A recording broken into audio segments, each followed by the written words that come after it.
in the construction industry. The event had more than 1,000 subscriptions. It's a record. And now there are around 200 participants.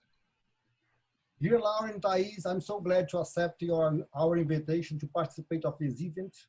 Everybody here had a reading or will read papers with you. Then there is a high expectation to listen to you. This live was organized for me, André, and Tatiana Amaral, and we hope everyone liked it. And the idea is to make other events like this in the near future. Okay, now some information about the organization of this live. Firstly, there is a lecture of Laura Cosquela with participation of Thais in discussion.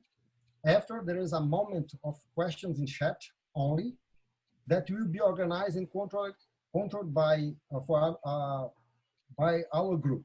Questions can be done in English or Portuguese. Thanks. André, explain how can participants use the translation platform. Ok, então pessoal, boa tarde. Eu vou compartilhar aqui minha tela para mostrar para vocês como é que vai funcionar a questão da tradução simultânea, né? Então a gente está com o Rodrigo, nosso parceiro, tá, na questão da tradução. Quem está utilizando o Zoom, pessoal, tem um íconezinho na barra inferior que é Interpretation. Então você vai lá e clica nele e bota em português. Então vocês vão ter acesso ao Rodrigo fazendo a tradução simultânea do inglês para o português, tá bom? Então, é bem simples, aqui na barra inferior vocês fazem esse setup, certo? E qualquer dúvida podem acionar o chat que a gente vai estar aqui de prontidão para estar ajudando todo mundo, tá bom? Obrigado, espero que todos aproveitem e gostem da nossa palestra, da palestra do professor Cosquela, no caso. Thank you, André. Thais, please introduce my friend, Laura Cosquela. Thank you, Cosquela. Thank you. Yes, so good afternoon, everyone. I'm going to read off of my prompt because I don't want to miss any important detail about what we are talking about here today. My name is Thais Alves, and I'm an associate professor in the AGC Paul S. Rowe Chair in Construction Engineering and Management at the J.R. Freelance Construction Engineering and Management Program. Programa de Engenharia e Construção que faz parte de construção civil nos Estados Unidos. Eu sei que é um título bem comprido, mas enfim, eu quero agradecer o professor Barros Neto e Tatiana Amaral pelo convite e também André Kinderé. E a minha responsabilidade hoje é moderar toda uma conversa com uma pessoa importantíssima, professor Laura Cosquela, professor de construção e gerenciamento de projetos, Departamento de Arquitetura e Design 3D, da Faculdade de Arte, Design e Arquitetura. Também faz parte do Centro de Pesquisa do Laboratório de Design Inovador. Desde 91, Laura está envolvido em pesquisa da construção enxuta. As suas pesquisas se concentram principalmente nas teorias de gestão de produção, assim como o gerenciamento de projetos, sempre com a construção enxuta. Desde 2005, ele tem pesquisado a teoria do design. Ele tem promovido a visão de que a teorização do design, que começou já na antiguidade, com método de análise da geometria e os primeiros modelos de design por analogia. O seu relato, a aplicação da nova filosofia de produção à construção, publicado em 92 na Stanford, já foi citado por mais de 2.600 publicações, é muita coisa. Essa é uma publicação que cunhou o termo Lean Construction, ou construção enxuta. Se você conhece esse termo, é daí que esse termo nasceu. Então ele iniciou um novo movimento, né, que foi liderado por toda uma comunidade. Onde o professor Cosquela cofundou em 93 o Grupo Internacional para a Construção Enxuta, IGLC, em inglês, cuja conferência está na sua 28ª edição. E esse ano será anfitriada pelo professor Tomelin, por via virtual da Universidade da Califórnia em Berkeley. Então, o professor Cosquela está liderando esse movimento. É um movimento que mudou totalmente a nossa área. A sua dissertação de PhD, que VTT na Finlândia, já foi citado 1.700 vezes em diferentes publicações. No total, o professor Koskela já foi citado em praticamente 16.500 publicações. E ele mesmo já publicou centenas de trabalhos. Então, provavelmente, se você trabalha nessa área, você já deve ter lido vários trabalhos dele. E mais recentemente, ele coeditou junto com a professora Patrícia e Mike o Lean Construction Core Concepts and New Frontiers. Então, sem demais delongas, vamos chamar o professor Lauro Koskela para sua apresentação sobre construção enxuta e no mundo pós-Covid. Muito obrigado mais uma vez, professor Koskela, por ter aceito esse convite, uma oportunidade de poder ouvi-lo e compartilhar as suas mensagens com uma grande plateia aqui no Brasil e outros lugares do mundo, né? Então, a minha primeira pergunta para você é: o que nós sabemos sobre o mundo pós-pandemia? Quer dizer, essa é a primeira coisa que a gente vai conversar no começo aqui, e o professor Koskela vai compartilhar o seu ponto de vista, tá? Nós teremos vamos aceitar 2 ou 3 perguntas e daí a gente continua como que o Lean pode ser utilizado para abordar algumas dessas questões, alguns desses desafios. Então, eu acho que agora você pode compartilhar a sua tela conosco. Muito obrigado, Thaís. Eu vou compartilhar a minha tela agora com vocês.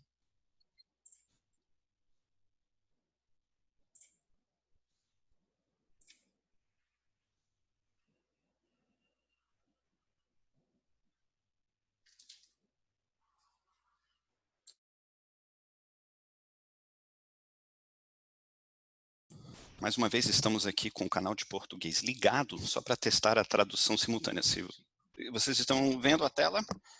Muito bem. Então,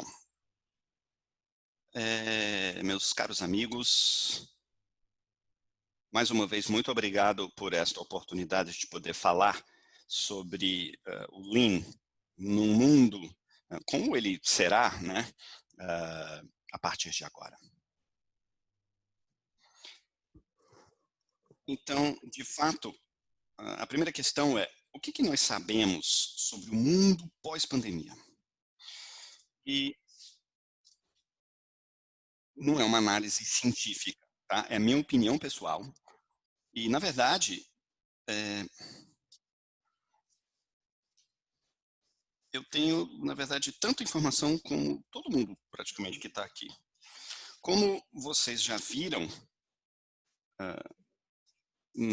nas notícias, na internet, existem muitos autores, muitas pessoas que estão pensando como será esse mundo pós-Covid-19. O que vai mudar de fato, né? Mas, na verdade, tudo isso é especulação. Nós não podemos ter certeza 100%, né, sobre os detalhes. E também, provavelmente, muitas sociedades, muitas pessoas vão simplesmente voltar ao que eles acham que é normal. E a gente não sabe o tempo que vai levar para exterminar 100% o vírus. Então, não é um panorama exaustivo, completo, tá?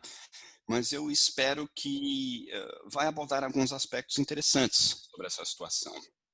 E eu falando num nível bem generalizado, tá? Eu não vou entrar muito em detalhes, tá?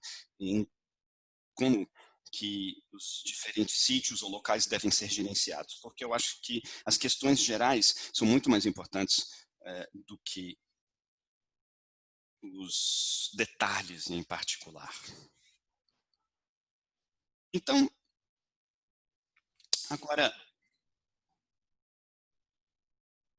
estamos na era, né, de uma calamidade pública, né, global. E existem aqueles desastres naturais, como tsunamis, terremotos, erupções vulcânicas e pandemias. Até meteoritos que podem se chocar contra a Terra. E existem as calamidades criadas pelo homem, como as mudanças climáticas, a depredação da biodiversidade, a poluição nos oceanos e muito mais. E todas essas calamidades, ou todos esses desastres, são diferentes, mas eles são diferentes num sentido específico. Alguns são mais concretos e súbitos e oferecem novas oportunidades, né? E o novo coronavírus é exatamente isso. Agora, outras calamidades, outros desastres são mais abstratos, são mais a longo prazo e é difícil você obter imagens e é muito mais difícil incluir, né, numa pauta política, digamos assim. E também, especificamente neste caso, a ciência é necessária para construir os argumentos e obter as medidas. E isso vai desapontar aquelas pessoas que querem soluções simples e rápidas. Mas, é claro, a ciência é sempre necessária para encontrar qualquer possível solução que seja concreta e efetiva contra essa calamidade, contra esse grande problema da humanidade. Então, eu agora quero falar sobre esse nível bem generalizado, né, de uma calamidade. E em relação a essa pandemia. Então, existem alguns insights. Que primeiro que a humanidade não domina a natureza. Na verdade, estamos sempre à mercê da natureza. Tivemos um grande período de estabilidade e progressão da ciência e tudo mais, e nós temos essa ilusão de que nós dominamos a natureza, mas na verdade, muito pelo contrário, e relacionado a esse insight, sabemos que o mundo é muito incerto e muito dinâmico. A estabilidade só existe a curto prazo, é uma ilusão achar que existe uma estabilidade a longo prazo. Tá? E isso nós estamos vendo muito nas discussões sobre o meio ambiente, mas as pessoas ainda não estão tão cientes, né, tão conscientizadas sobre esse fato. Mas eu acho que agora essa pandemia está abrindo muito mais os olhos das pessoas. E eu queria ilustrar essa situação através de dois casos, certo? Dióxido de carbono e atividade vulcânica. Então, dióxido de carbono é um exemplo de uma calamidade invisível e a longo prazo. Nós temos apenas 0,04% de dióxido de carbono na atmosfera. Muito, muito pouco. Mesmo assim, é algo muito importante em vários aspectos. E eu tive que reaprender, né? Eu tive que voltar para a faculdade e até o colégio para lembrar muito mais sobre o dióxido de carbono. As plantas precisam disso, nós precisamos disso e CO2 é muito difícil de ser mensurado. Apenas agora nós temos meios mais baratos de poder medir CO2. Já foi utilizado também para saber sobre a qualidade da ventilação do ar. Provavelmente porque é muito difícil medir a concentração. Então, nós sabemos que concentrações de 1.000 a 1.200 partes por milhão em algum ambiente pode ser utilizado como indicador, como limiar, né, como um limite de ventilação. E nós sabemos que dióxido de carbono é um gás do efeito estufa, de radiação infravermelha, e reflete das superfícies. Ou seja, quanto mais CO2 nós temos na atmosfera, mais calor nós temos refletido de volta para a Terra. Agora, no Havaí, existe um observatório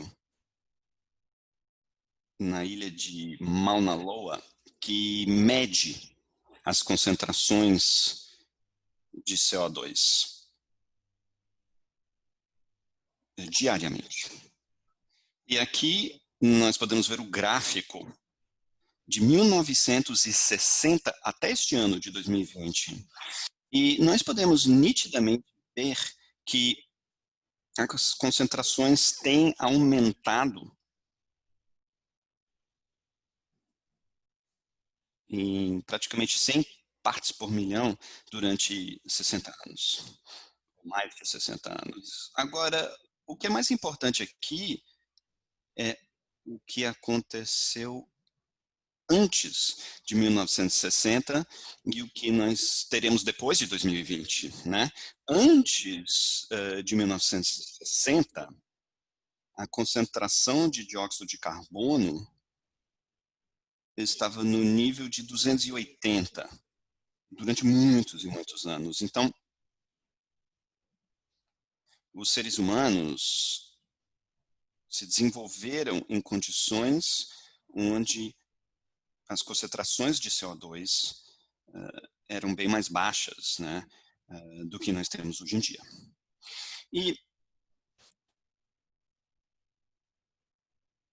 isso tem a ver com a nossa pegada de carbono, né, porque nós devemos reduzir as nossas emissões de dióxido de carbono na atmosfera. Então, a ideia é que se nós continuarmos nesse mesmo ritmo, ou seja, as concentrações de CO2 aumentarem, né, elas podem aumentar até 900 partes por milhão em 2100, em 80 anos. E isso leva a um aumento da temperatura, né, esse seria o cenário máximo, um aumento de temperatura de 5 graus Celsius. E isso seria muito ruim, porque isso vai mudar o clima mundial totalmente. Agora, é por isso que existem políticas ambientais, né? Existem muitos esforços para tentar se reduzir os níveis de emissões de CO2. Mas não está indo muito bem. Esses esforços não estão indo muito bem. Agora, existe um outro ângulo, digamos assim, né?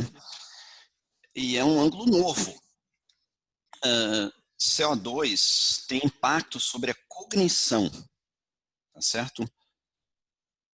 Ou seja, como nós funcionamos de uma forma cognitiva, em termos de inteligência, as nossas habilidades, etc. Então, aqui eu preparei uma compilação, tá, de 2 estudos que analisaram tomada de decisão humana quando as concentrações de CO2 estão em diferentes níveis. E ambos começam na concentração de CO2 está em 600 partes por milhão. Tá? Essa é a referência. Bom, enfim, o que está acontecendo com o nível de concentração de CO2 é elevado até 1000? Né, quando nós analisamos em escolas, em locais de trabalho, e sabemos que o desempenho cognitivo diminui de 15% a 20% aproximadamente. E se a concentração subir até 1.500 ou quem sabe até mais, então essa escala cognitiva diminui cada vez mais, pode até cair pela metade ou até menos. Então, isso é muito ruim. Isso realmente é terrível.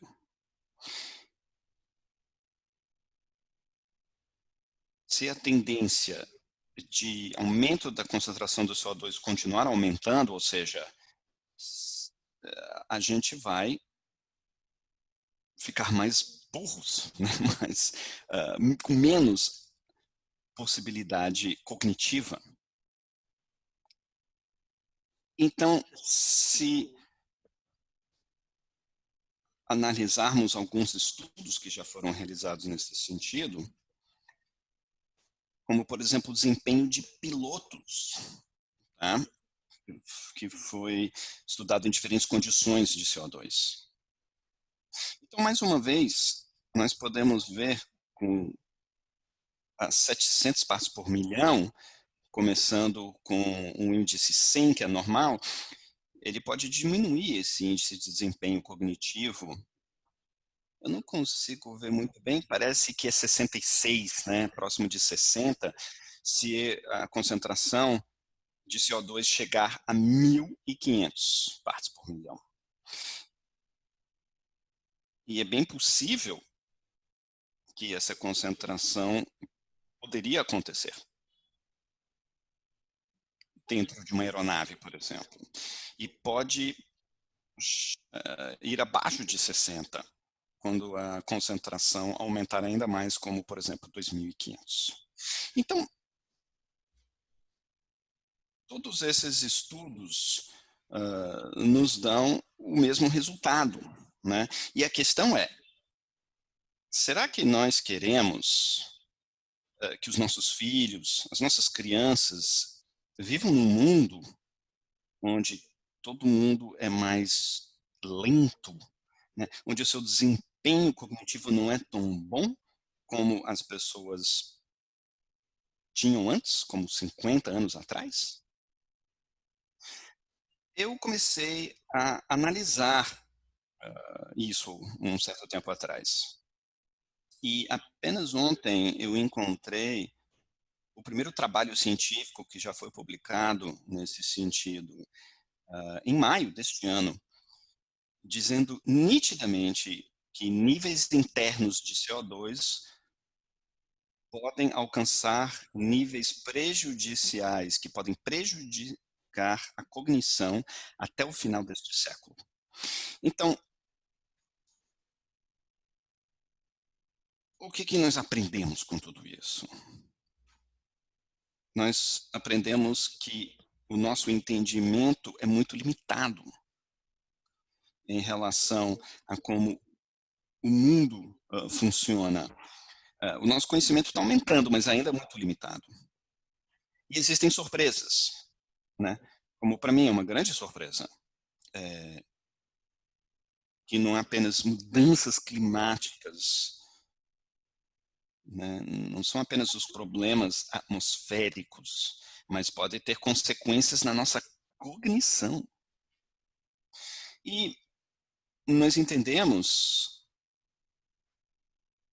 que os problemas devem ser vistos a partir da sua fonte, né? Bem na sua fonte, e não depois que o fato já foi consumado. Então, de uma certa forma, estamos tentando limpar a nossa bagunça, né? Estamos tratando esgoto. Existe gerenciamento ou gestão de resíduos, mas isso ainda precisa melhorar. A limpeza dos nossos oceanos. Existem já projetos, né, para tentar limpar os nossos oceanos. E é uma enorme tarefa. E também o sequestro de CO2. Mas no final das contas, ou no final do século, na verdade, a ideia é que o sequestro de CO2 vai ser 100% necessário, ou seja, a extração direta de CO2 do ar. É possível, é uma tecnologia, a tecnologia está se desenvolvendo, só requer muita energia. E eu li em algum lugar que existe a especulação de que 25% da nossa energia deve ser utilizada para o sequestro de dióxido de carbono.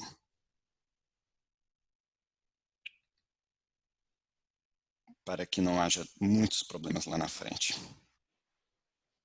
Então, eu acho que nós temos algumas opções no horizonte. Primeiro, uma mudança total de mentalidade. No mundo todo, nós precisamos de muita ação na luta contra as mudanças climáticas, né, degradação da biodiversidade, muitos recursos, muita inovação e muita criatividade serão necessários. E isso significa que, a não ser que a eficiência seja radicalmente aumentada em todas as atividades, nós vamos ter uma redução do nosso padrão de vida, né, do nosso nível de vida. E a outra coisa é que haverá mudanças e mitigação insuficientes que podem levar a uma grande mudança climática. E isso tem todas as suas repercussões. Isso levaria a muitos problemas, como todos nós sabemos. O nível do mar pode aumentar, as temperaturas vão mudar, isso vai dificultar a atividade agrícola, produção de alimentos, enfim. Neste caso, muitos recursos seriam necessários para correr atrás do prejuízo, ou seja, tentar fazer alguma coisa depois que tudo já aconteceu, né? Então, é mais ou menos essa encruzilhada onde nós nos encontramos. Haverá muita instabilidade social, instabilidade econômica, o padrão de vida vai ser reduzido para uma boa parte da população mundial. Então, eu sei que tudo isso aqui são as calamidades criadas pelo homem, tá? Pelos seres humanos. Aí existe um ambiente natural. Acho que a atividade vulcânica é um ótimo exemplo. Então, como nós sabemos, quando um vulcão entra em erupção, ele manda muitas cinzas para a atmosfera e há os impactos climáticos a curto prazo.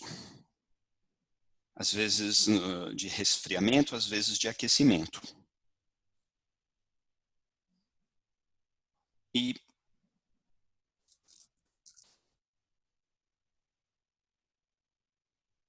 existe até um vulcão em atividade na Itália, né? Mas uma grande fome que aconteceu em 1696 até 99, na Finlândia, foi por conta de uma erupção vulcânica. E muitos morreram. E já tivemos muitas erupções levando a um clima extremo, principalmente na Europa, por causa de nuvens carregadas de cinzas. e também a erupção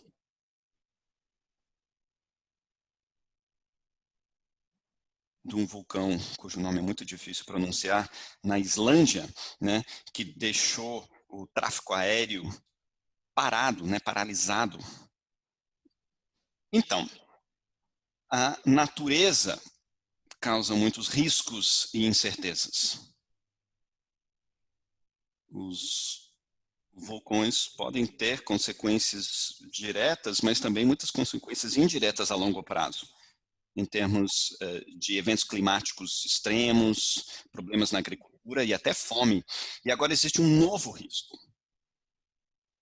Período longo com paralisação do tráfego aéreo por causa de cinzas vulcânicas. E o problema é que essas cinzas podem ter nas turbinas dos aviões. E sabemos que, com incerteza, nós sabemos que haverá novas erupções vulcânicas no futuro. A gente só não sabe exatamente aonde e quando. Mas, tentando fazer sentido, né, desse mundo pós-pandemia, como eu já mencionei, a nível mundial, a nível global, a maior questão é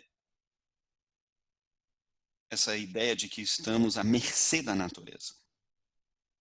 Então, como eu já mencionei, existem duas opções, né?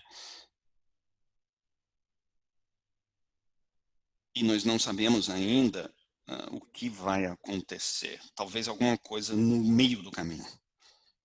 Mas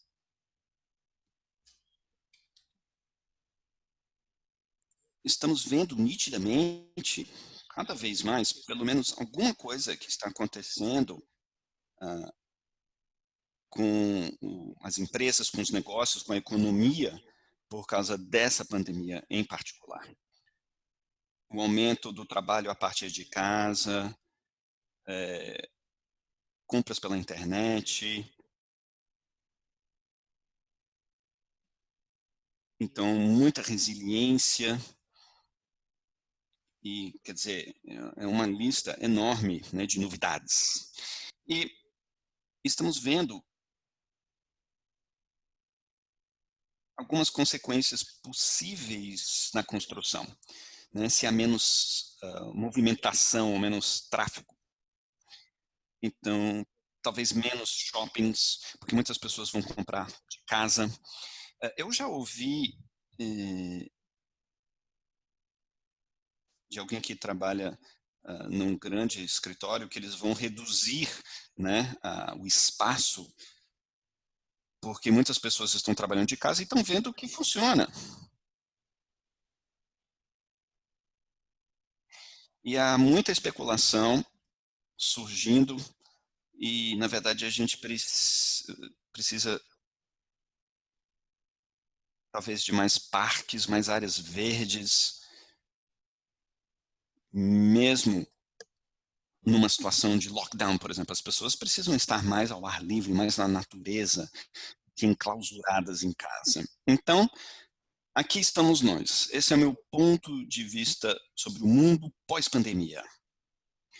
Tá certo? Muito obrigado, professor Cosquela. Com isso, nós podemos aceitar perguntas ou comentários, né? E daí vamos entrar mais na construção enxuta, no Lean Construction. Existe uma pergunta aqui sobre o BIM. Talvez eu acho que é melhor para a segunda parte da apresentação, tá? Mas à medida que avançamos aqui, qual é o seu ponto de vista em como esse mundo pós-pandemia pode impactar a nossa indústria, né, de construção, engenharia, arquitetura, os impactos? Bom, você já falou, né, que algumas pessoas preferem trabalhar de casa, as empresas estão vendo que isso funciona, talvez haverá uma diminuição da construção, né, dos ambientes construídos com tijolo e argamassa. Quer dizer, como que a construção civil vai ser impactada ainda mais? Olha, é uma ótima pergunta. E a gente, na verdade, não tem as respostas, mas eu espero que que o ambiente construído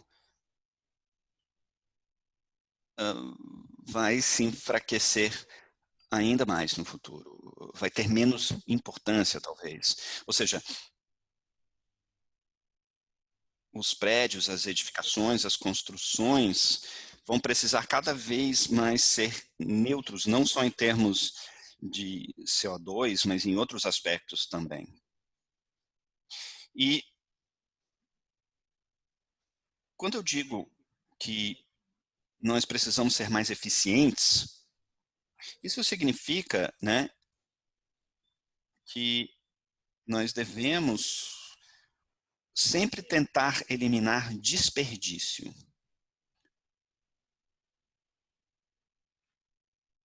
Porque a atividade da construção, como tal, cria muito CO2.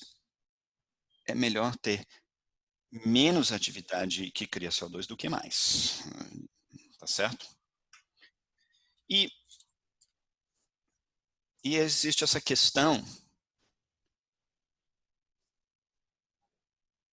criando uma nova simbiose entre a natureza e a tecnologia. E ontem, por exemplo, eu analisei alguns trabalhos de arquitetos inovadores que estavam analisando novos materiais, né, para serem utilizados na arquitetura. Então, realmente, novas coisas serão criadas e que serão muito mais amigáveis ao meio ambiente. Tá certo. Nós temos mais algumas perguntas aqui que eu acho que estão bem relacionadas, então meio que agrupei aqui.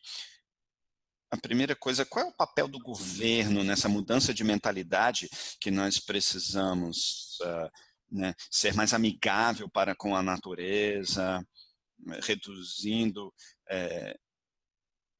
o desperdício, a redução de resíduos. Então, como é que o governo está envolvido nisso tudo? E também, eu diria, como é que o governo, os governos, podem apostar mais na inovação na construção civil, ou apoiar mais a inovação, e isso impactaria o nosso setor, né, para diminuir as emissões de CO2.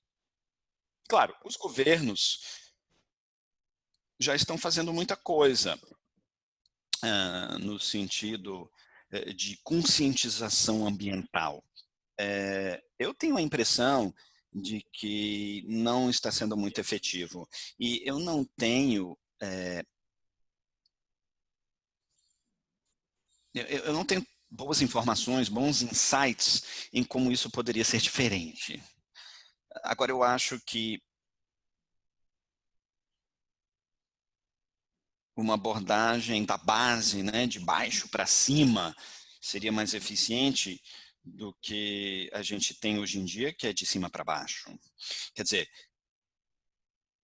todos nós, individualmente, devemos abraçar, né, essa nova situação e mudar o nosso comportamento de acordo.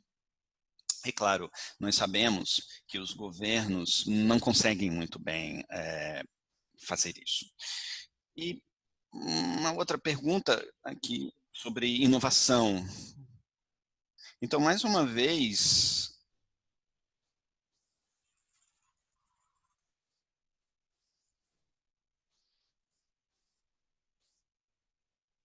às vezes existem esforços que nos levam à inovação, pelo menos na teoria,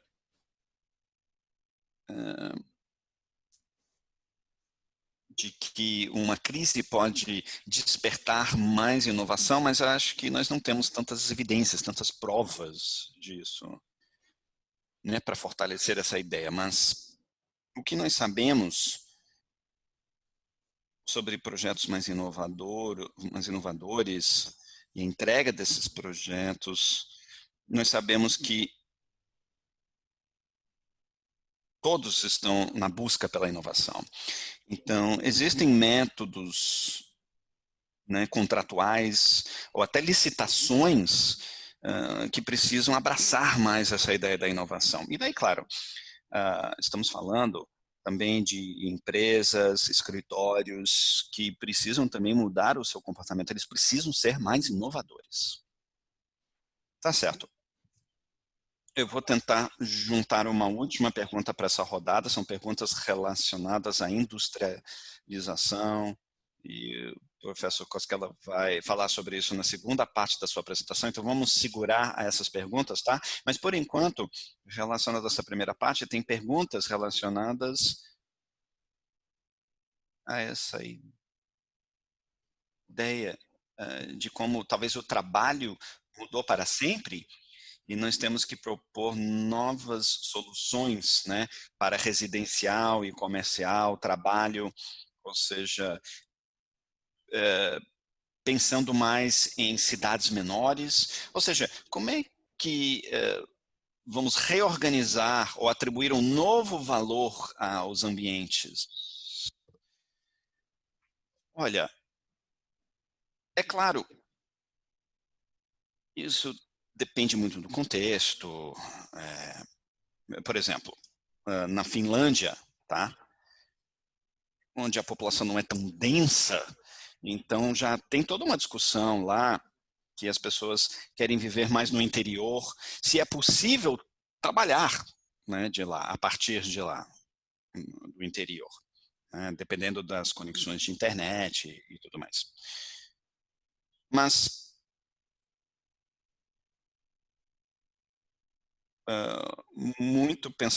precisamos de muito pensamento, muita experimentação, mas pessoalmente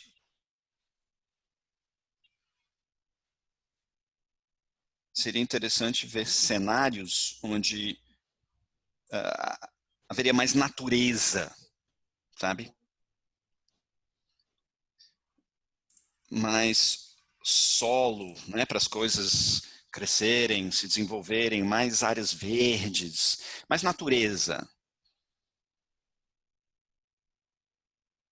Sabe, uma extensão, talvez, de assentamentos, eu não sei. Mas, enfim, é um equilíbrio fino, né? Porque, por outro lado, nós temos a questão da biodiversidade, ou seja, se toda a área é ocupada por seres humanos, aí teremos menos espaços para a biodiversidade, né? Para outras entidades na natureza, animais, plantas, etc. E, na verdade, eu não me lembro muito bem da primeira pergunta. Sim. Agora surgiram outras perguntas que eu acho que tem a ver mais com a segunda metade. São ótimas perguntas sobre o desenvolvimento de cidades, né, do meio urbano. Então, são muitas perguntas que eu acho que cabem à segunda parte. Eu acho que agora a gente tem que avançar, tá? Teremos mais um tempo e uma segunda parte que tem a ver com a construção enxuta. Tá certo? Então, paciência, por favor. Então, uma questão que vai nos levar à próxima parte da nossa discussão, como é que o Lean entra em tudo isso? Né? Como é que a construção enxuta tem a ver com tudo isso? Tá certo. Agora, primeiro, a visão geral, né? Big picture. Essa pandemia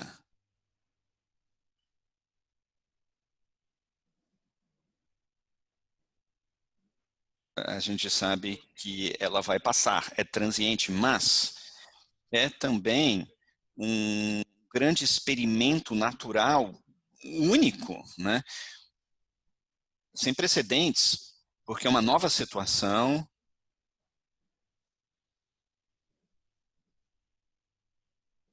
onde as pessoas estão tentando se adaptar ou tentando criar novas soluções nessa nova condição, nesse novo cenário.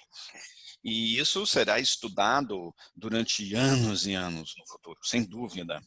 E já hoje, por exemplo,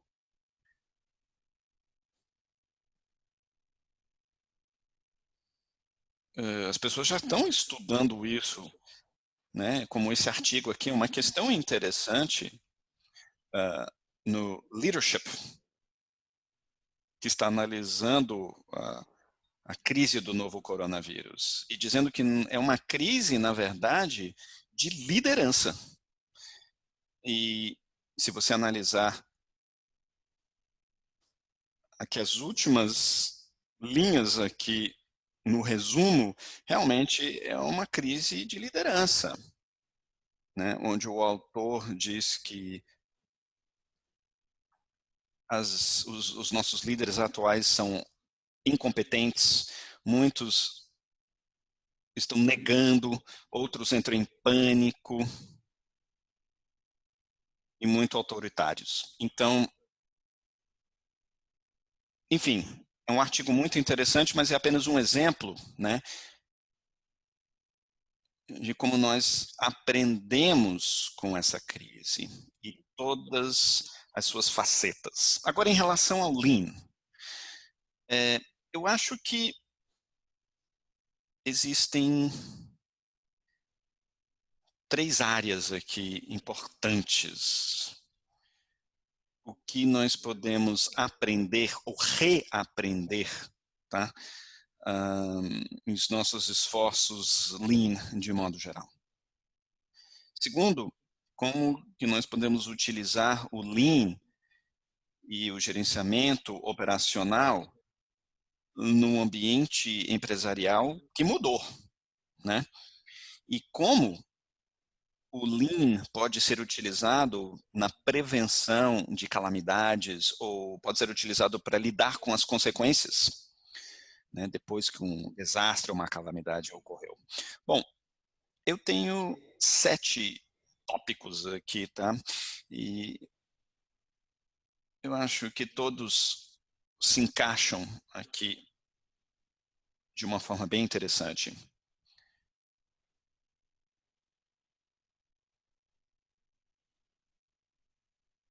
Às vezes é meio intercambiável, ok? Esses 7 tópicos.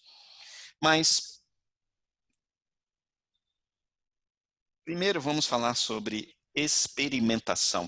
Esse primeiro tópico, para mim, quer dizer se há novas necessidades numa nova situação, nós somos praticamente forçados a experimentar novas soluções, tá? Para ver o que funciona e o que não funciona. Então, isso não faz muito parte da tradição, né, da nossa tradição. E existe até uma coisa chamada Lean Startup, né, onde esse aspecto tem sido muito cultivado entre novas empresas, né, startups. Então, eu acho que a coisa mais importante é o quão rápido você consegue aprender e experimentar. E daí, nós precisamos construir, medir, receber feedback e essa ideia de que o produto mais simples, que entrega valor ao cliente, esse produto que é utilizado no começo, mas no design thinking existem ideias parecidas, né? Em prototipagem, testando protótipos, recebendo feedback e repensando. Então, eu acho que, principalmente na construção enxuta, nós temos um enorme potencial de experimentar. Muito mais do que a gente vê hoje em dia. Então, a experimentação precisa ser feita, ela precisa ganhar maior valor, mais espaço que ela merece. E uma outra questão relacionada a isso é como que uma organização, como uma empresa, pode experimentar de uma forma mais rotineira, de uma forma mais ampla, né?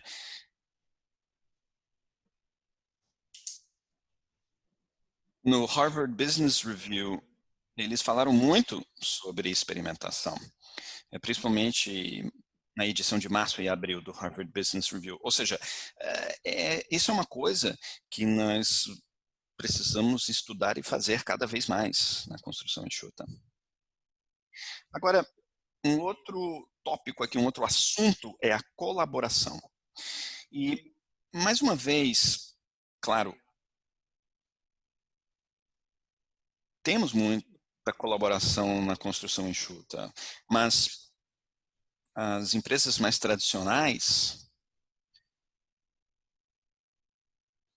e como que elas começam a colaborar nesse sentido, né? Maior conscientização sobre a necessidade de colaborar. E no design, nós vemos muito essa colaboração mais fluida, não analisando tanto quais são as responsabilidades formais de todos os envolvidos, mas cada indivíduo trabalhando, cada pessoa que tem expertise e como cada pessoa pode contribuir da sua forma, com seu conhecimento, com a sua expertise. Isso parece ser muito eficaz, muito efetivo. Então, os benefícios dessas novas formas organizacionais, da colaboração, isso está cada vez mais visível. E eu acho que uma empresa, uma organização tradicional, entende hoje em dia melhor, né, o que podem fazer em relação à colaboração. E, de modo geral, na construção enxuta, nós devemos sempre buscar maior colaboração. E um outro tópico grande é a necessidade. Grandes coisas foram realizadas em relação a essa pandemia. E podemos sentir que a necessidade e urgência, essas coisas estão impulsionando a inovação. Né? Estão sendo a mola propulsora. Então, se nós temos problemas a longo prazo, como esse problema de CO2, então, como associar a necessidade à urgência? Né?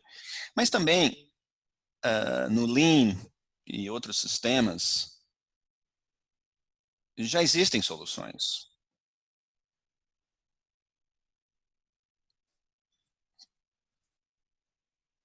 Como Stretch Targets e Hoshinkanri.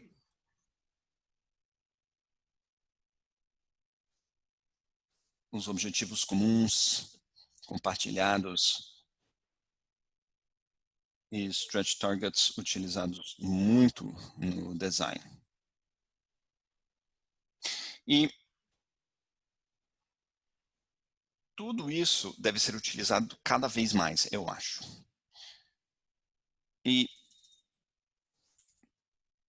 nós precisamos melhorar a comunicação sobre os Stretch Targets, se foram realizados, a sua realização visual.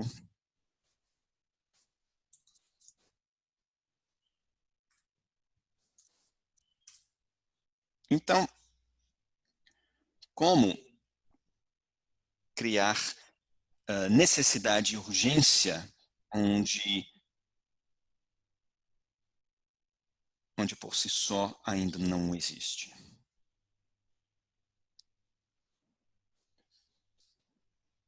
Tecnologia da informação para o Lean. Então, muitos de nós já percebemos, né, nessa pandemia,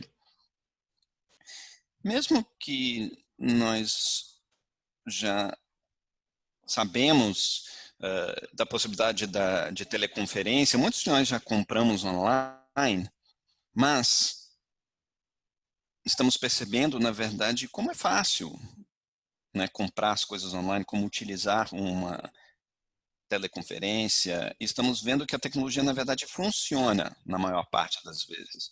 Pelo menos eu estou começando a pensar que muitas viagens que nós fazemos todos os dias é tempo desperdiçado.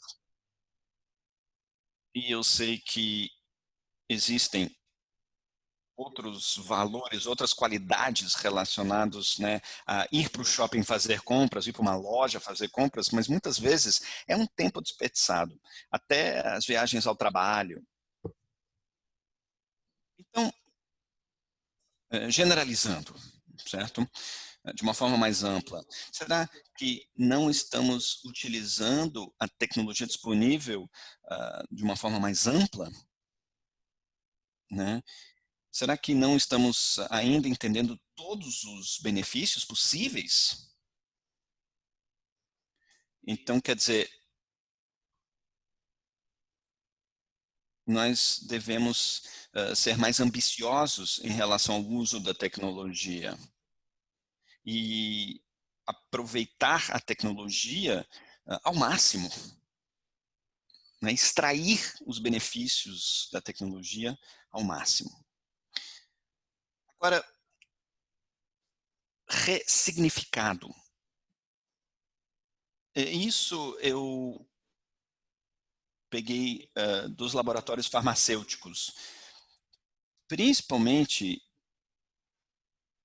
em relação a possíveis vacinas ou medicamentos contra a Covid-19. E nem todos os laboratórios farmacêuticos, mas muitos estão analisando se medicamentos existentes que foram desenvolvidos para outras doenças podem ser utilizados contra a Covid-19. E isso é muito interessante, porque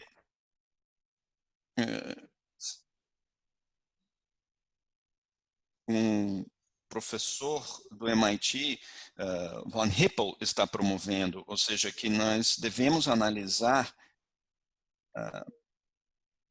soluções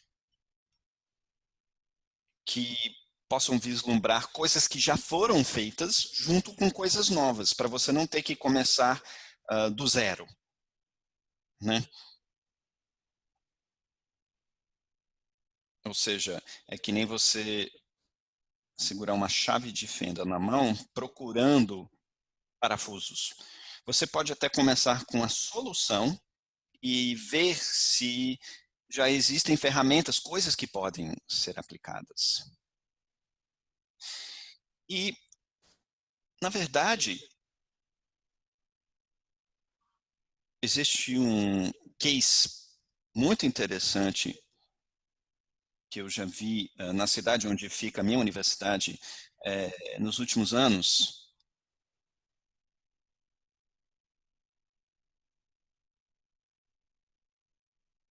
Estamos vendo cada vez mais shoppings vazios. E o que fazer com esses espaços vazios, né, de shoppings, de lojas? E, claro, acho que estão sendo preenchidos com várias atividades sociais e até atividades artísticas. Um outro exemplo da nossa universidade, onde existe um Design Factory. E, na verdade, é bem interessante, por isso que eu coloquei o endereço do site ali para vocês conferirem. Havia um laboratório de pesquisa vazio e agora a proposta é um ressignificado desse espaço. Um espaço criativo, né? Um hub de design de produtos, etc. Então, ao invés de construir um novo edifício, né, é dar um novo significado a um espaço antigo. Então, eu acho que isso é Lean também.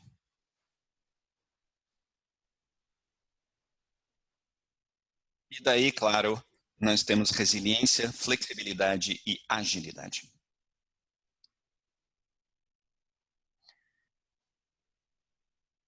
né, a nossa conscientização da fragilidade da existência social e humana, essa conscientização está aumentando.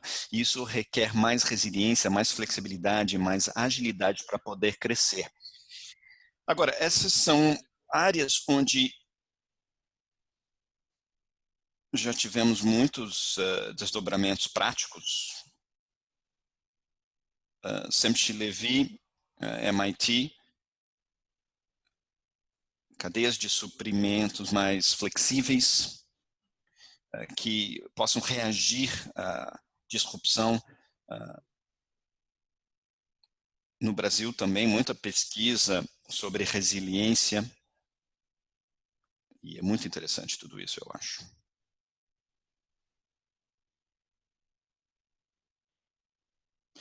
Agora, eu estou chegando a um tópico que, para mim, é talvez o mais importante. E até como eu já meio que falei no começo, eu estou começando a pensar que esses problemas mundiais são principalmente problemas de desperdício.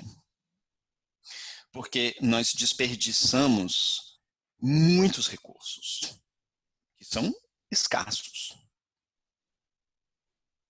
né? Quase 50% dos alimentos são desperdiçados, são jogados fora. Muita água é desperdiçada. Praticamente 20% de toda a água no Reino Unido é desperdiçada. Literalmente vai ralo abaixo. E, claro, muitas residências e muitas empresas também desperdiçam água. Muita da energia é desperdiçada. Em termos da energia elétrica e outras formas também de energia. E é uma grande surpresa, né? Eu fiquei surpreso quando eu vi esses números.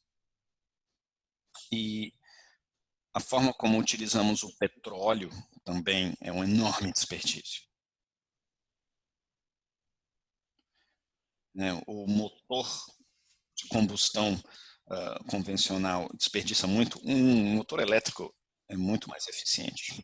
Então, quer dizer, se nós temos problemas de desperdício, como é que nós podemos lidar com este problema? É claro que eu nem preciso dizer que podemos utilizar o Lean como uma solução. E eu acho que nós precisamos, na verdade, de um novo movimento em prol da eficiência. Ou seja, nós precisamos ser mais eficientes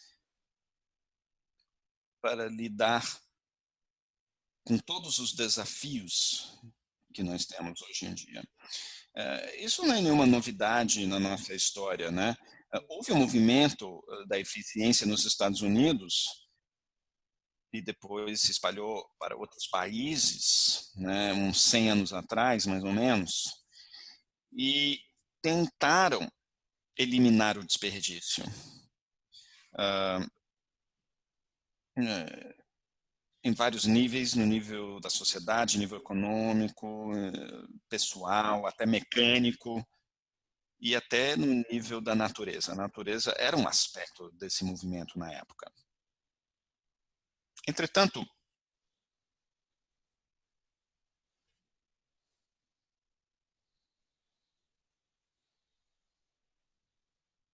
esse movimento caiu de moda, né? E também esse conceito do desperdício deixou de ficar nas mentes das pessoas. E agora, eu acho que nós precisamos resgatar esse movimento em prol da eficiência, né? Por vários motivos. Primeiro, nós precisamos ser mais eficientes em lidar com os problemas mundiais. Por outro lado, muitas disciplinas que são ensinadas na universidade, como economia, ciência social, não pensam muito em desperdício e não ensinam muito em relação ao desperdício. Então, eu acho que o mundo da administração deveria abordar muito mais essa questão.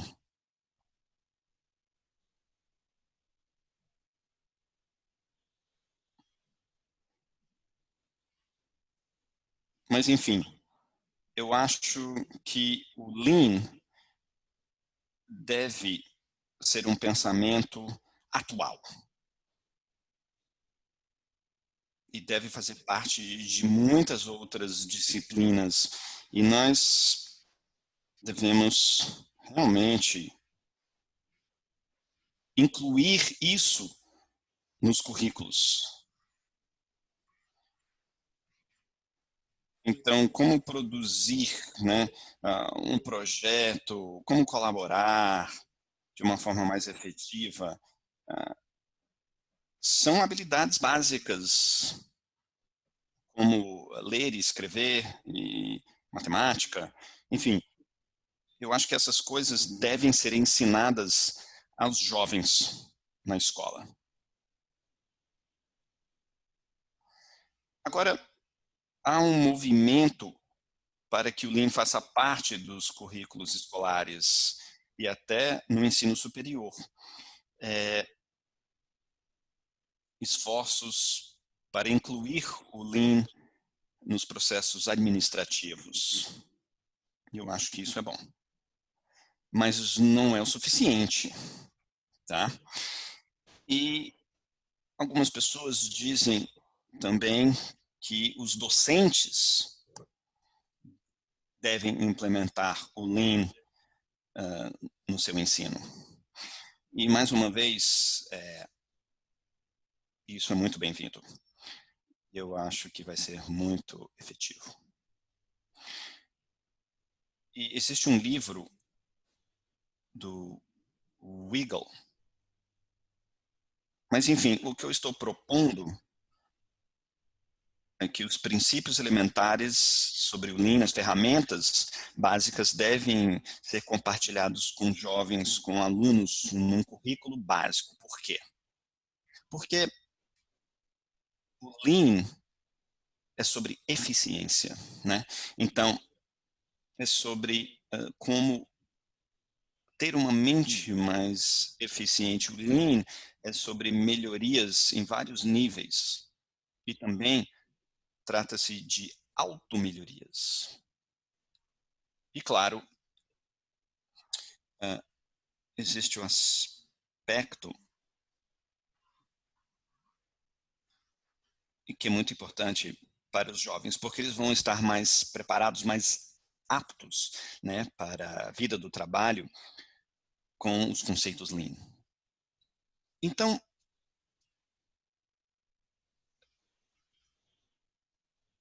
essa é a minha visão, tá? E essa é a minha grande busca. Eu acho que nós devemos buscar os mercados e sempre falar sobre os benefícios do Lean. Então, a pandemia atual tem nos permitido de revisar a base das nossas ações e as nossas suposições. Então, vamos aproveitar, né, dessa grande oportunidade. Muito obrigado. Esse é o fim da minha apresentação. Obrigado pela sua atenção. Obrigado, professor Cosquela.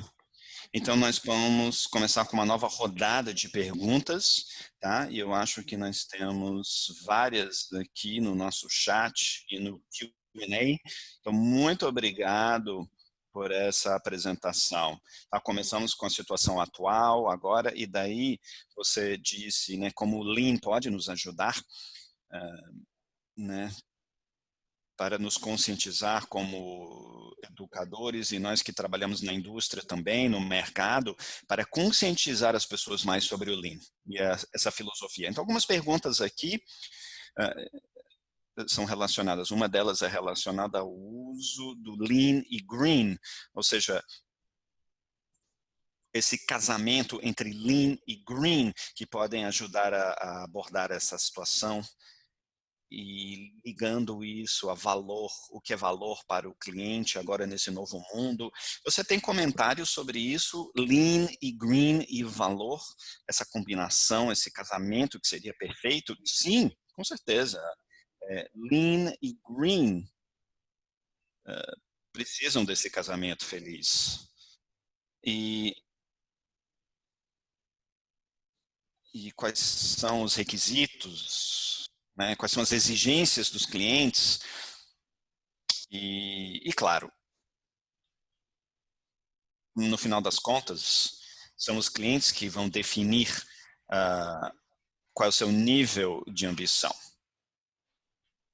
Mas eu acho que, como profissionais, nós devemos ajudar os clientes, né? Auxiliá-los, fazer com que os clientes possam ter essa ambição, tá? E ajudá-los a entender que existem oportunidades.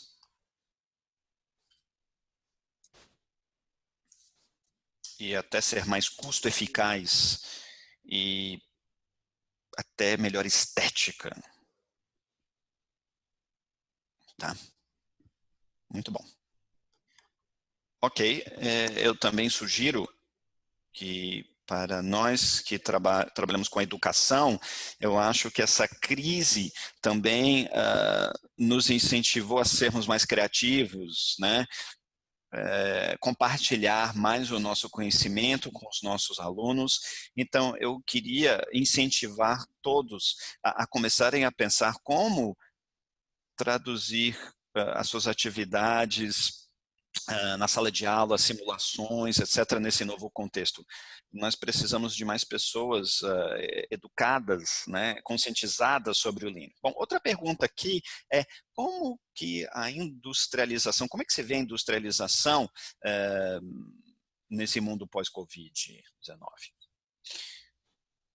Olha, a situação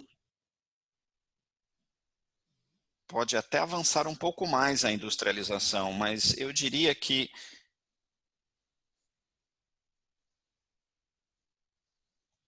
eu não vejo a industrialização com muitos bons olhos, não. Assim que o Henry Ford começou tudo isso, né, algumas pessoas começaram a dizer que as casas deviam ser produzidas da mesma forma, numa linha de montagem. Depois de 100 anos, a industrialização não progrediu tanto assim, né? Não progrediu tanto. Então, quer dizer, é claro que é possível argumentar que muitas coisas são necessárias antes que a industrialização possa ser mais eficiente e mais efetiva, né? Por exemplo, utilizar modelos mais lean, obter mais dados das máquinas nas fábricas, esse tipo de coisa, né?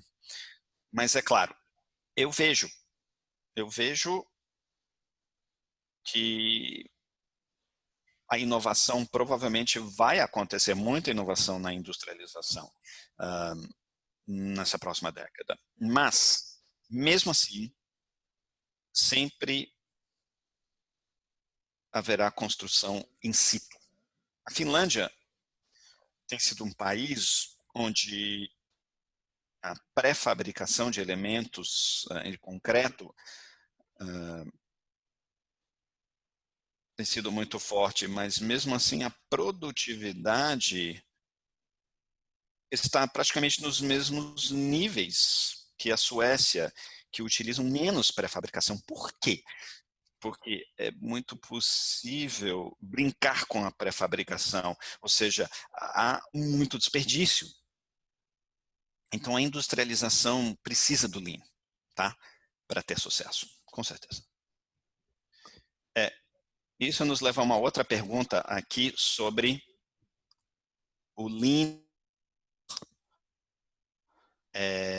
com certeza, a geração de valor parece ser um conceito fundamental. Entretanto, talvez um dos grandes problemas é valor para quem, né? Isso porque economia e saúde parecem estar em lados opostos, pelo menos é assim que nós desenvolvemos, né, a ideia da produção. Então, estamos realmente gerando valor para um mundo mais saudável.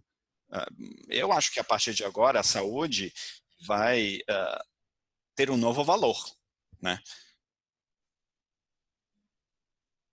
Principalmente em relação ao ambiente construído. Então, como gerar valor para uma sociedade mais saudável, mais bem-sucedida? Mais uma vez, é uma ótima pergunta e é difícil, tá? Quer dizer, eu não sei se eu tenho todas as respostas ou se eu tenho boas respostas, mas enfim. Mas eu acho que, de uma forma parecida,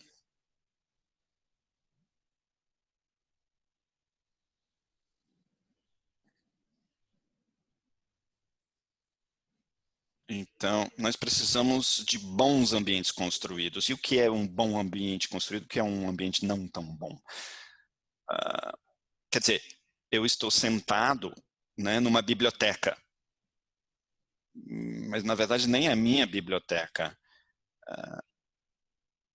É a Biblioteca Municipal de Helsinki.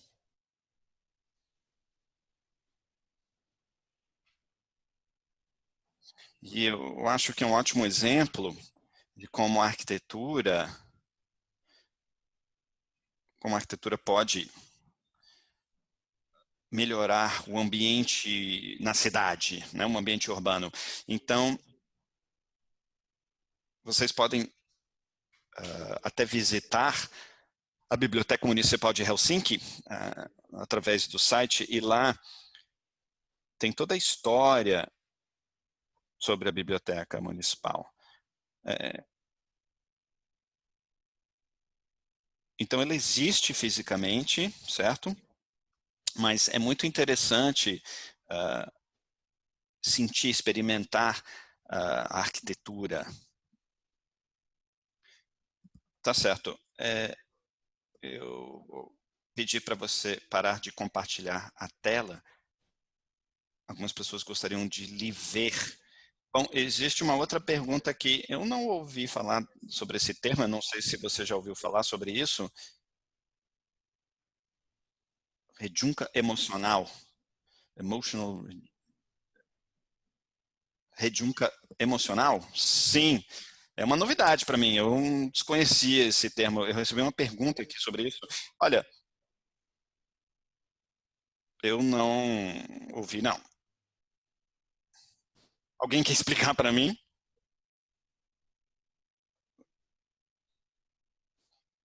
Outra pergunta, uma pergunta sobre inventário zero, né, estoque zero. Quando há uma crise, as pessoas geralmente dizem, se o seu sistema for lean demais, vai ficar anoréxico e não vai conseguir lidar com as variações, etc. Como lidar com esse problema, né, de ter um estoque zero, um inventário zero, um baixo nível, pelo menos? Olha, é uma boa pergunta, realmente. E claro,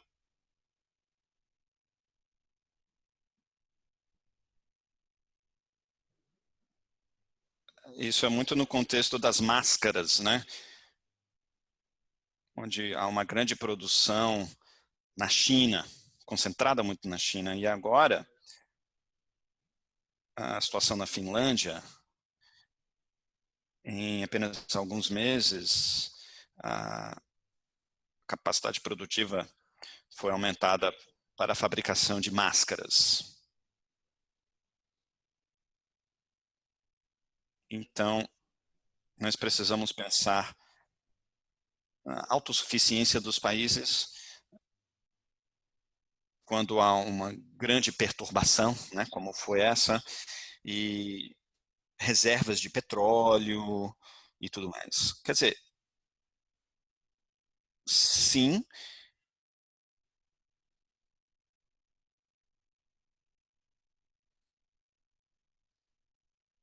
é necessário tentar enxergar os riscos e se preparar, né, para encarar, mitigar esses riscos. Agora, um outro caso no supply chain,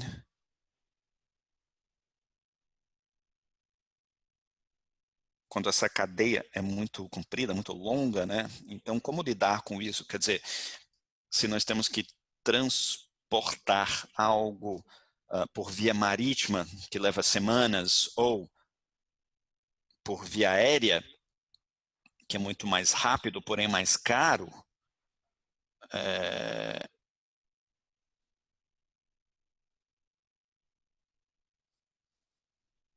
são coisas que nós não podemos esquecer, né? Os riscos, e você sempre tem que manter uma certa reserva do seu inventário, do seu estoque. Mas existe um livro de James C. Levy que eu acho que é uma ótima fonte, né, do que deve ser feito. A capacidade produtiva até um nível imaginário, mesmo se a produção não estiver acontecendo o tempo todo, quer dizer, caso algo aconteça, né? Aqueles cenários e se. Então, é um problema que tem que ser resolvido dessa forma. Bom, uma coisa da minha dissertação em PhD é as pessoas não devem só jogar o seu estoque lá ou sempre tentar manter um estoque, um inventário zero.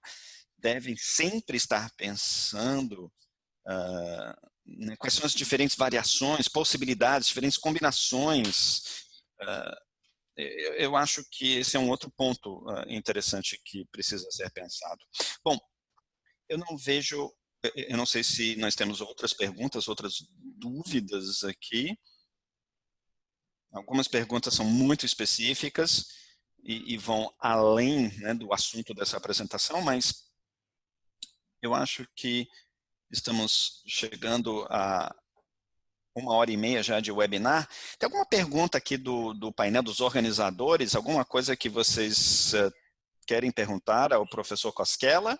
Ou vamos dar um certo tempo para ele finalizar, né, com as suas últimas palavras aqui do webinar? Alguém quer falar mais alguma coisa?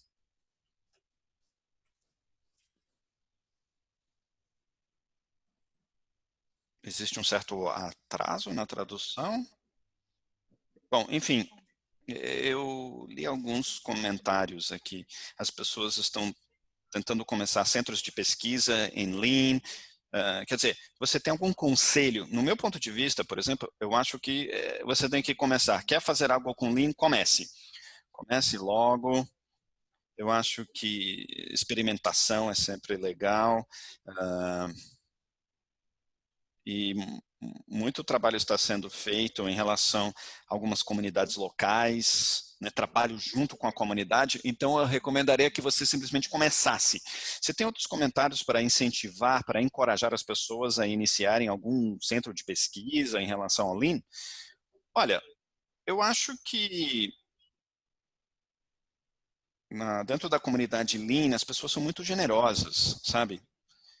Então, eu aconselharia entrar em contato com essas pessoas, pessoas que já fizeram isso no passado, como o professor Barros Neto, professor Formoso, outros, né, pedindo conselho de como andar para frente. E outra coisa é ser muito ativo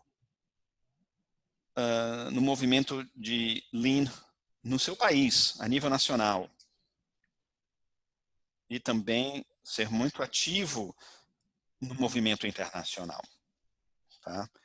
Porque existe um grande movimento em prol da construção enxuta, né? Lean Construction a nível mundial. Então, quando você puder participar de eventos, conhecer outras pessoas, eu acho que isso é muito importante também, sabe? Esse networking.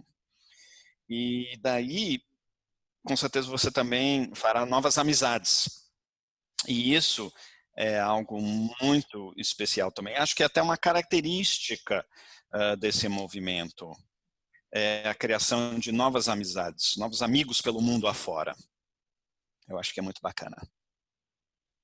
Com certeza, eu acho que toda essa comunidade é muito amigável. Eu acho que nós somos um grande grupo de amigos, né, que se ajudam. E nós temos interesses mútuos, e um sempre tenta ajudar o outro. Eu sinto isso, sim. Nós temos algumas perguntas aqui, agora que estamos nos aproximando do final. Uma é sobre Lean e Scrum, a metodologia Scrum. Como é que você vê, né, essa relação entre Lean e Agile e Scrum? Eu sei que algumas pessoas estão utilizando isso no design, né?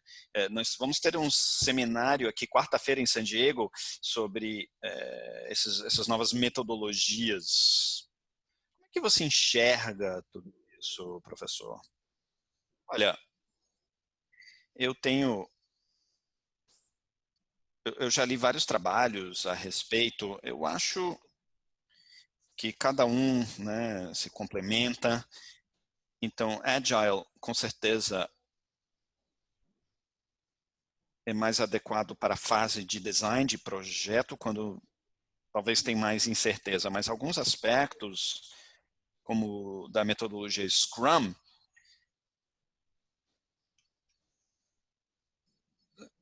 que acontece, de repente, no canteiro de obras, né, no cotidiano ali.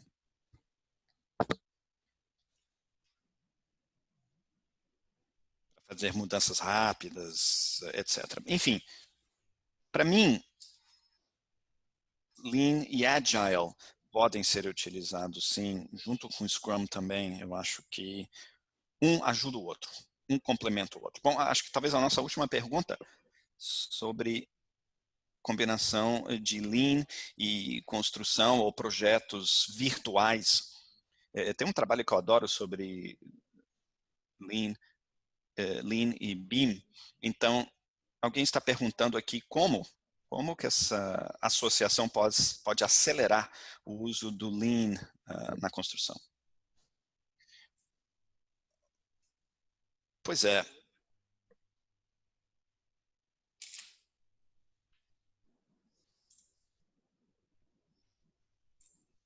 Eu vou me referir a um trabalho que já é até um pouco antigo, onde isso já foi analisado. A temática é que Lean e BIM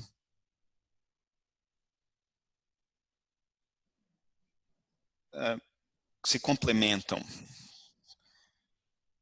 O BIM pode promover os princípios do Lean, mas aí, claro, isso deve ser algo muito consciente, né? Ou seja, e deve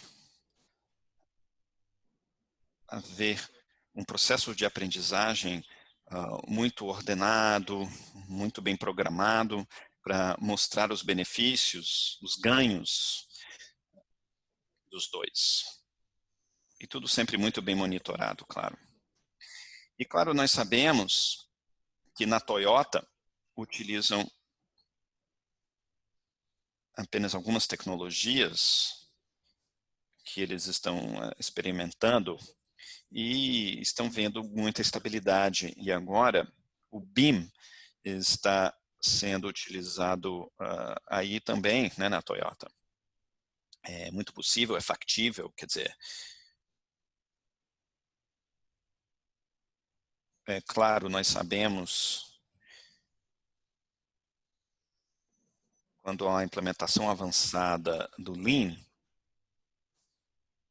o BIM é uma parte fundamental disso tudo. Sem dúvida. Olha, eu só queria dizer para todos, eu coloquei aquele link que o professor Koskela mencionou no chat. Se você não tem acesso à biblioteca, existe uma versão anterior do trabalho da conferência de 2009 e 2010, eu não me lembro do congresso, aí você terá acesso. É um trabalho fascinante, muito legal. Bom, eu acho que com isso, se nós não temos mais perguntas, eu queria encerrar aqui e deixar os organizadores e também o professor Koskela compartilhar suas últimas palavras conosco. Mas olha, muito obrigada, professor Koskela, por ter aceito o nosso convite. Você levou isso muito a sério. Eu sei que levou vários dias para você compilar essa apresentação e compartilhar conosco, e foi realmente maravilhoso. Muito obrigada mesmo. Foi muito intrigante, me provocou muito, né? E à medida que continuamos com as nossas vidas e com as nossas pesquisas, vai ser muito útil. Muito obrigado pelo desafio. E, na verdade, havia um plano, né? Uma ideia de eu ter viajado para o Brasil, mas infelizmente foi cancelado. Esse plano foi cancelado. Eu espero, na próxima vez, poder ir, né? Ver todos vocês presencialmente, tá? Olho no olho. Obrigado.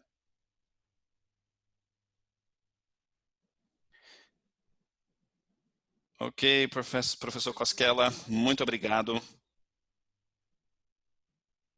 Professor Koskela e Thaís, uma apresentação muito interessante. Eu aprendi muito. I think it's a pleasure to stay here with us, discussing. And in the top of the presentation, there are more than 350 persons to participate of this event. And for me, I'm so glad. And I hope to see in Brazil or in another place, you and Thais, as soon as possible. Okay? Thank you very much. Thank you so much for your attention with us. And I know that you have prepared the presentation with a long time and take care with the presentation. And I'm so glad with us. Okay, with this. Okay, thank you very much, Laurie. And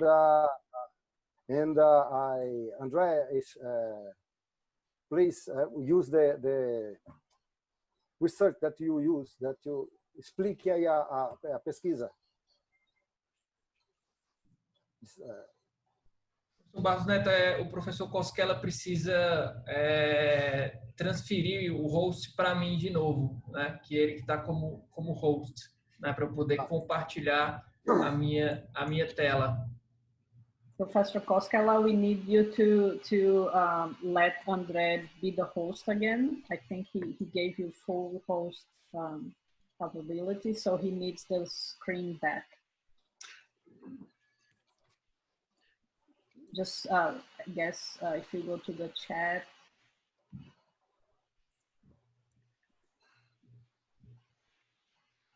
André, usually eu uso co-host para evitar.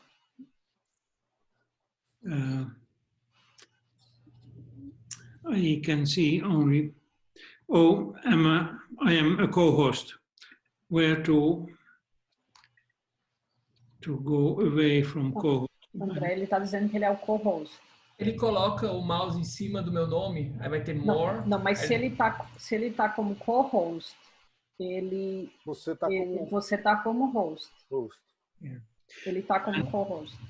Actually, has somebody copied what is on the chat column? Only now I could open it and I see there are many questions. Eu não sei porque eu não estou conseguindo compartilhar minha tela, mas eu vou fazer o seguinte, eu vou mandar para todo mundo que participou, Barros Neto, eu vou mandar por e-mail a pesquisa de satisfação, tá? A pesquisa de satisfação e a sugestão de novos temas para os nossos próximos webinários, né? E também vou mandar a página falando sobre o CONEX, tá? Que é o nosso Congresso Internacional de Construção Enxuta, né? Seminário Internacional sobre Construção Enxuta, né, que vai acontecer aqui em Fortaleza nos dias 13 e 14 de outubro, lá na FIEC. Então, Barros Neto, se tiver mais informações também para passar para todo mundo, eu vou estar passando por e-mail. Eu não estou conseguindo agora compartilhar minha tela, mas se tiver algum complemento, fique à vontade. Não, é só, agora em português, né? Só agradecer a todos, né? Isso é um evento, agradecer o André, agradecer a Tatiana, né? Que nós construímos aí esse evento, agradecer mais uma vez a Thaís, né? Aí a Cosquela, e chamá-los, né, para participar do Conex, que vai acontecer em 13 e 14 de outubro, aqui em Fortaleza, né? E com a presença de várias... Laura vai estar aqui conosco, ok? Então, foi um prazer, muito obrigado, e que tenhamos outros eventos desses que foram, para mim, eu fiquei super satisfeito, muito feliz de ter realizado, ok? Ok. Ok, Obrigado. muito obrigado. Mais uma vez, obrigado. Obrigada a todos. Okay. Obrigado. Thank you very much, Laurie. Thank you. Bye now. Bye. Bye, bye. Obrigado, Thaís. Thaís.